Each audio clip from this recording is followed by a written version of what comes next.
ಕೂಲಿ ಕೆಲಸ ಮಾಡಿ ಬದುಕು ಕಟ್ಟಿಕೊಂಡಿದ್ದ ಆಕೆಯನ್ನ ಗಂಡ ಬಿಟ್ಟು ಹೋಗಿದ್ದ. ಒಬ್ಬಂಟಿ ಜೀವನಕ್ಕೆ ಆಸರಿಯಾಗಲೆಂದು ತನ್ನ ತಂಗಿಯ ಮಗಳನ್ನೇ ತಂದು ಮುದ್ದಾಗಿ ಸಾಕಿದ್ದರು. ಆದರೆ ಈಗ ಸಾಕು ಮಗಳೇ ಆಕೆಯ ಉಸಿರು ನಿಲ್ಲಿಸಿದ್ದಾಳೆ. ಈ ಘಟನೆ ನಡೆದಿರೋದು ಚಿಕ್ಕಮಗಳೂರು ಜಿಲ್ಲೆಯ ಎನ್ಆರ್ಪುರ ತಾಲೂಕಿನ ಬಂಡಿಮಠ ಗ್ರಾಮದಲ್ಲಿ.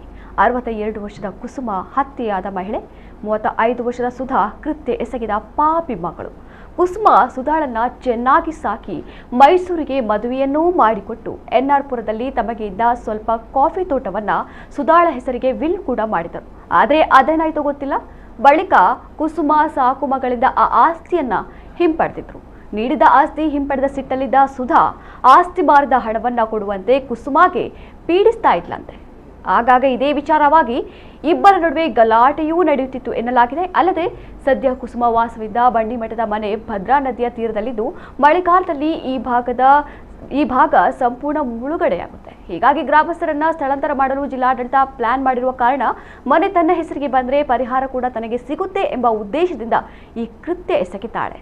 ಮೈಸೂರಿನಿಂದ ಬಂಡಿಮಠಕ್ಕೆ ಬಂದಿದ್ದ ಸುಧಾ ರಾತ್ರಿ ಕುಸುಮ ಮಲಗಿದ್ದ ವೇಳೆ ತಲೆದಿಂಬಿನಿಂದ ಉಸಿರುಗಟ್ಟಿಸಿ ಕೊಲೆ ಮಾಡಿದ್ದಾಳೆ. ಬಳಿಕ ನಾಟಕವಾಡಿ ಹಾರ್ಟ್ ಅಟ್ಯಾಕ್ ಇಂದ ತಾಯಿ ಮೃತಪಟ್ಟಿದ್ದಾಳೆ ಎಂದು ಎಲ್ಲರನ್ನೂ ನಂಬಿಸಿದಳು. ತಾನೇ ಮುಂದೆ ನಿಂತು ಅಂತ್ಯಕ್ರಿಯೆಯನ್ನೂ ಮಾಡಿಸಿದಳು. ಆದರೆ ಗ್ರಾಮಸ್ಥರಿಗೆ ಅನುಮಾನ ಬಂದಿದೆ. ಈ ಬಗ್ಗೆ ಪೊಲೀಸರಿಗೆ ಮಾಹಿತಿಯನ್ನು ನೀಡಿದ್ದಾರೆ. ಪೊಲೀಸರು ವಿಚಾರಣೆ ನಡೆಸಿದಾಗ ಸುಧಾ ನಿಜಾಂಶ ಬಾಯ್ಬಿಟ್ಟಿದ್ದಾಳೆ. ಆಸ್ತಿ ಹೊಡೆಯೋ ಲೆಕ್ಕಾಚಾರದಲ್ಲಿದ್ದವಳು ಸದ್ಯ ಕಂಬಿ ಎಣಿಸ್ತಾ ಇದ್ದಾಳೆ.